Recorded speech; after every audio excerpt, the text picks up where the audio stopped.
Okay, welcome back to Online Latin. For this next video, I want to talk about how we might go about doing an English to Latin indirect statement sentence. This one's one of the questions for homework this week, so hopefully this will give you a good idea of how to go about solving this one. Um, so the first thing to do is just start working through the problem as you would for typical sentences like this. But since we have it broken up into two little pieces, I think it'll make sense to sort of treat them as sort of like smaller mini half sentences, and then put them together.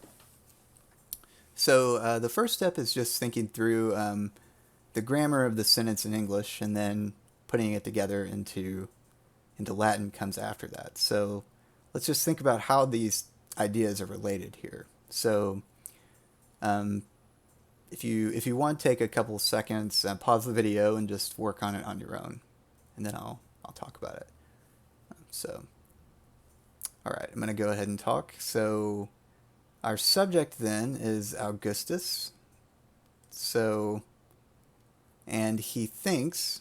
So here's our verb, and then we have this key word right here, that. That is a very special type of word in English. It can be the far demonstrative, like that ball or that person, but it can also introduce special types of clauses in English too, called indirect statements. So I think that's what it's doing here. It's called a complementizer when it's working in this way. So he thinks that all his own poems are bad. So now, when we have this special indirect clause or dependent clause, we also have a subject. So we have a few little words kind of stacked up here, but all of his own are both modifying sub poems here. So here's our other subject. Then we have our verb here, are, and bad at the end. And this is our predicate adjective. So hopefully working through it in English helps you sort of think through the relationship here, and usually Latin won't be too far off. But let's go ahead and look at this next half as well. So I is the subject, so I myself know. So this is sort of a reflexive thing that we could think about, but here is our verb as well, know. And then the particle that again. The emperor has written a very good poem. So Augustus thinks that all his poems are bad, but I know that the emperor has written a very good poem. So we have our subject again here within the indirect clause, and then our verb has written, and then our object, a very good poem. So hopefully that helped us sort of work through some of the grammar that's going on in the English, and then once we get that figured out, we can start putting it into Latin. So let's go ahead and take a look at this. So our subject then, Augustus, I'll just start it right up here. We'll go with it's pretty simple, it's just in the nominative case here, because he's the main subject. But we also have thinks. So think seems to be a present tense verb in English, so it will probably also be present tense in Latin. So, but we have a few different types of options we could go with here. I think the simplest option is just skit, from skio, to think. But we could also potentially use puto, from putare, to suppose or to put forth. This also can mean to think. Or we could use arbitror, arbitrator. So all of these essentially mean the same thing, and they can all introduce an indirect statement. They're just different verbs or different ways of saying it. So, and then we have our indirect statement. So we know that our subject, for one, has to be accusative, but we also know that our verb has to be an infinitive. So going back again, seems like our original verb here was in the present tense. It isn't necessarily that his poems had been bad or would be bad. It's they presently are bad. So I think that gives us a clue as to what the verb of this dependent clause might be. Um, so we'll go with and the verb in English is to be our be verb, and so we'll use something similar. So hopefully essay matches what you had thought through for this. So we now have our verb, but we also have to think through what our subject will be. So we know that it's got to be accusative. So let's think through what the accusative plural then would be for poems. So a poem in Latin can be, you could use the word poemata. There is a special word for that, which is actually from the Greek, if you are familiar with that. But there's actually also another word that's a bit more appropriate too, which is carmina, which is something that is sung, and that's essentially what a poem is. But it's not just his poems; it's all of them and his own. So all is hopefully is pretty straightforward, but this is our neuter plural form of that, as well as accusative. All of his poems. We also need his own. So the key with this is thinking about who does his refer to? Does it refer to the subject of the sentence, or does it refer to someone else? And I think the fact that own is right here pretty much declares that this has to be Augustus. So recall one of those rules that we learned a while back when the pronoun is referring back to the subject itself, the verb, even in indirect statement or in an independent clause. Instead of using the more common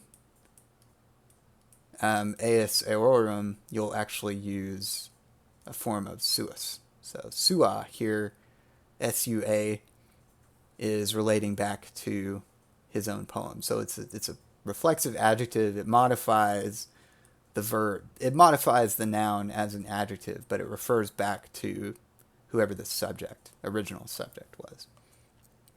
So I think now we just have one more piece to add in. We have to create this predicate-adjective relationship here. So, and recall the rule for predicate adjectives is that essentially it is an equal sign with a predicate verb, like sum or phio. So our subject is accusative neuter plural, so also our adjective has to match that same case. So mala would be then the correct form for that. Just gonna move this over real quick so we get a little bit more room. Okay. All right, so that is our first piece. Just gonna do a little more reorganization here. Put this down here.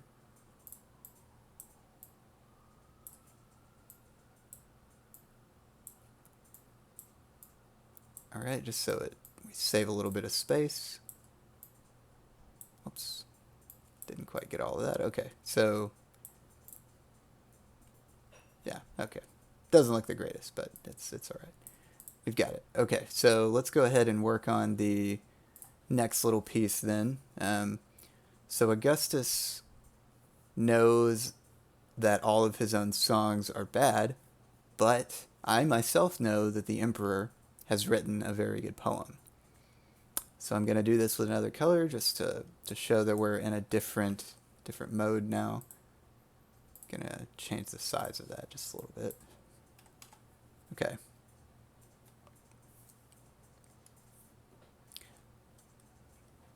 Said is our adversative, so but.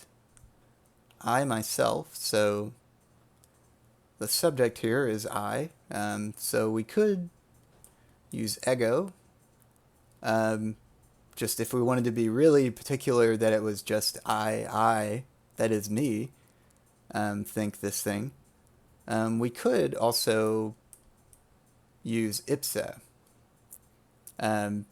I, or the me, myself, and it goes along with the verb here. So in this situation, then, we'll have the word, we'll have the verb know. So I just thought about this. Actually, skit would be the correct verb here, to know. Sorry, I think I might have been partially mistaken there. So I'm just going to kind of move skit out of there, put this one in there. So sorry about that. They're fairly similar in meaning, but just to be particular about it. Skio is to know, sort of like how we have science. Puto or arbitrator is to think. So, all right. Anyways, back to business. But I myself know that the emperor has written a very good poem. So the next step is just to think through what our subject then is in the accusative and what our infinitive verb might be.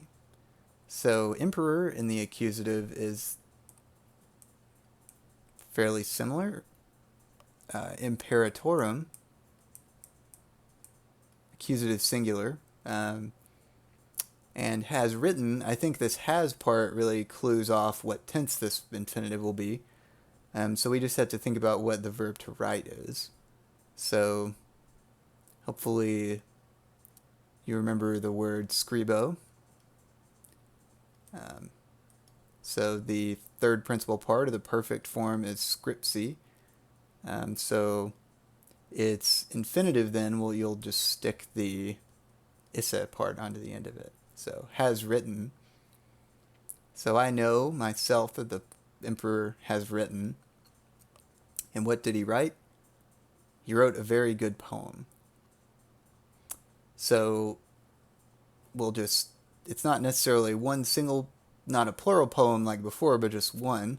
So we'll go with the word, just the singular form of it, and it's still accusative because it's the object of this verb. He has written a poem, but not just a poem, but a very good one. So if you recall, the way superlative adjectives work is if they are compared to something, you could say the best, or the best of all, or the greatest of everything. And if you want to compare it to something else, you'll use that of part. But if you want to say, but you can optionally just say it's very, very good. In this way, you would still just use the. So recall that it is from bonus is the positive form of this, but the superlative is optimus. So, and it would be optimum, neuter accusative singular here. So hopefully that rang a few bells, was a bit clearer to you all. Sorry about the mistake with Skio, but these things happen sometimes. So, all right, hopefully this helped you think through this problem, and it'll help you put it together yourself. So have a nice day. Thank you.